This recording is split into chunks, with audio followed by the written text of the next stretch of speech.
चलिए जानते हैं देश दुनिया की सिलेक्टेड और काम की 25 बड़ी खबरों को लेकर। उससे पहले अगर आपने अभी तक इस चैनल को सब्सक्राइब नहीं किया तो सब्सक्राइब कर लें और वीडियो को लाइक करना बिल्कुल न भूलें। मुकेश अंबानी के बेटे अनंत की राधिका से हुई सगाई। नीता और मुकेश अंबानी के बेटे अनंत का सगाई आज राधिका मर्चेंट के साथ राजस्थान के लाथद्वार में श्रीनाथजी मंदिर में किया गया। राधिका बिजनेसमैन बीरेन मर्चेंट और शैला की बेटी है। रोका समारोह परिवार के सदस्यों और दोस्त की उपस्थिति में किया गया। अनंत अंबानी और राधिका अब जल्दी 7 फेरे ले सकते हैं। अमेरिका में प्रवासियों की एंट्री पर रोक जारी रहेगी। अमेरिकी सुप्रीम कोर्ट ने सरकार के 2 साल पहले मैक्सिको बॉर्डर से प्रवासियों की एंट्री रोकने के आदेश को लंबे समय के लिए बढ़ा दिया है। कोर्ट ने फैसला सुनाते हुए कहा कि देश में आने वाले हजारों प्रवासियों को रोकने के लिए 2020 से प्रभावी महामारी कानून के उपाय जारी रहेंगे।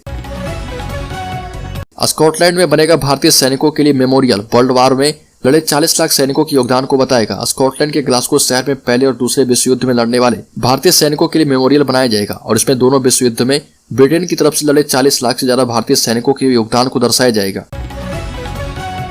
पाकिस्तान में हिंदू महिला का ब्रेस्ट और सिर काटकर फेंका। पाकिस्तान में 40 साल की हिंदू महिला की हत्या कर दी गई। इस महिला का नाम दया भील है। इंडिया टुडे के मुताबिक मर्डर से पहले दया का ब्रेस्ट काटा गया, सिर धड़ से अलग किया गया, इसके बाद सिर का मांस को निकाल दिया गया। यह घटना सिंध प्रांत के सिंझोरे शहर की है। महिला का नाम दया भील है। हत्या की जानकारी हिंदू समुदाय से पाकिस्तान की पहली महिला सांसद कृष्णा कुमारी ने दी। पीएम मोदी की मां की हालत में सुधार। पीएम मोदी की मां हीराबेन की हालत में सुधार हो रहा। अहमदाबाद की UN Mehta institute of cardiology and research centre ने उनका हेल्थ अपडेट दिया है। भाजपा के राज्यसभा सांसद जुगल जी ठाकुर का कहना है कि हीराबा को 2-3 दिन में अस्पताल से डिस्चार्ज किया जा सकता है। 6 देशों से आने वालों के लिए RT-PCR हुआ जरूरी। जनवरी से 72 घंटे पुरानी नेगेटिव रिपोर्ट देनी होगी। स्वास्थ्य मंत्री की दवा कंपनियों के साथ हुई मीटिंग। भारत में कोरोना के बढ़ते मामलों के बीच चीन समेत 6 देशों से आने वाले यात्रियों पर अगले हफ्ते से सख्ती बढ़ाने की तैयारी है। केंद्रीय स्वास्थ्य मंत्री मनसुख मंडाविया ने कहा कि चीन, जापान, दक्षिण कोरिया, हांगकांग, थाईलैंड और सिंगापुर से आने वाले पैसेंजर्स के लिए 1 जनवरी 2023 से नेगेटिव RT-PCR टेस्ट रिपोर्ट अनिवार्य कर दिया गया। चंद्रबाबू नायडू के शो में भगदड़, 8 की हुई मौत। आंध्र प्रदेश के नेल्लोर जिले में चंद्रबाबू नायडू के रोड शो में और इसमें एक महिला समेत 8 लोगों की मौत हो गई। 10 लोग घायल हैं। घटना उस समय हुई जब कुंदकुर में शाम को नायडू की तेलुगु देशम पार्टी का रोड शो हो रहा था। हरियाणा में OPS बढ़ाएगी बीजेपी की मुश्किलें। कर्मचारी संगठनों का reach to each plan, Delhi कूच करेंगे। हिमाचल में इसी वजह से गवाई सत्ता। हरियाणा में नए साल पर पुरानी पेंशन स्कीम मनोहर सरकार की मुश्किलें बढ़ाएगी। इसके लिए कर्मचारी संगठनों ने रीच टू ईच प्लान तैयार कर लिया है। 2023 में सभी कर्मचारी संगठन इसी प्लान पर जनवरी से अगस्त तक काम करेंगे। इस दौरान प्रदेश भर में सम्मेलन भी आयोजित किए जाएंगे। हरियाणा का जवान लेह में हुआ शहीद। माइनस तापमान में ऑक्सीजन की कमी से जूझा। चंडीगढ़ में वेंटिलेटर पर थोड़ा दम। हरियाणा के रोहतक जिले के गांव सुनारिया कला का रहने वाला हवलदार जोगेंद्र सिंह देश के लिए शहीद हो गया। वह लेह में माइनस तापमान में देश की सरहद की सुरक्षा में तैनात था। हवलदार जोगेंद्र की तबीयत बिगड़ी तो उसे कमांड अस्पताल चंडीगढ़ में लाया गया। छोटी आंत के ऑपरेशन के बाद वेंटिलेटर पर रखे गए जवान की तबीयत में सुधार नहीं हुआ और उसने 27 दिसंबर को अंतिम सांस ली। ब्रह्मोस मिसाइल का सुखोई से सफल परीक्षण। बंगाल की खाड़ी में टारगेट पर साधा सटीक निशाना। 400 किलोमीटर तक रेंज। इंडियन एयरफोर्स ने बंगाल की खाड़ी में ब्रह्मोस एयर लॉन्च मिसाइल का सफल परीक्षण किया। यह 400 किलोमीटर तक के टारगेट को निशाना बना सकती है। महाराष्ट्र के पूर्व गृह मंत्री अनिल देशमुख की रिहाई के बाद एनसीपी चीफ शरद पवार ने कहा कि प्रधानमंत्री मोदी और गृह मंत्री अमित शाह से मुलाकात करेंगे ताकि भविष्य में देशमुख जैसी प्रताड़ना किसी और को नहीं झेलनी पड़े।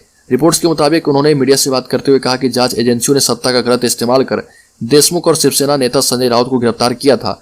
सत्ता का दुरुपयोग कैसे किया जा सकता है, इसका सबसे बड़ा उदाहरण देशमुख और संजय राउत की गिरफ्तारी है। पुणे में 15 साल की लड़की की किडनैपिंग फिर रेप। 6 महीने में कई बार रेप। अश्लील फोटो खींचकर ब्लैकमेल किया गया। 6 आरोपी हुए अरेस्ट।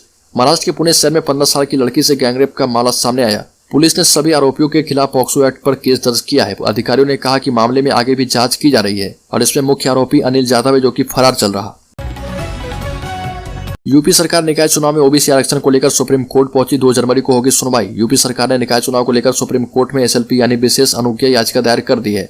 इस पर 2 जनवरी को बहस होगी। सरकार कोर्ट से ओबीसी आरक्षण के साथ चुनाव कराने की मंजूरी देने की अपील करेगी।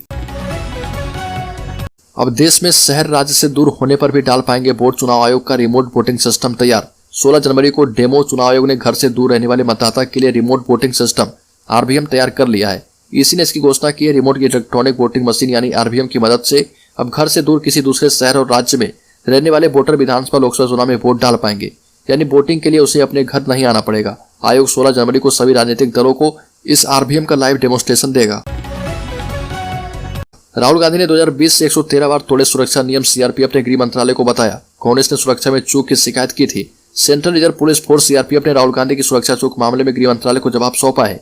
सीआरपीएफ ने कहा कि राहुल ने 2020 से अब तक 113 बार सुरक्षा के नियम तोड़े हैं। कई बार तो उन्होंने भारत जोड़ो यात्रा के दौरान ही सुरक्षा के तय निर्देश का उल्लंघन किया। सीबीएसई 10वीं 12वीं बोर्ड एग्जाम की डेटशीट हुई जारी, 15 फरवरी से शुरू होंगे। कोरोना के बाद पहली बार एक परीक्षा 100% सिलेबस के साथ होगी। Central board of secondary education ने साल 2023 में होने वाले 10वीं और 12वीं के बोर्ड एग्जाम की डेटशीट जारी कर दी। दोनों क्लासेस के एग्जाम 15 फरवरी से शुरू होंगे। 10वीं का लास्ट पेपर 21 मार्च को और 12वीं का लास्ट पेपर 5 अप्रैल को होगा। बोर्ड की ओर से जारी नोटिफिकेशन के मुताबिक क्लास 10वीं और 12वीं की प्रैक्टिकल परीक्षा, इंटरनल असेसमेंट और प्रोजेक्ट वर्क 1 जनवरी 2023 से शुरू हो जाएंगे।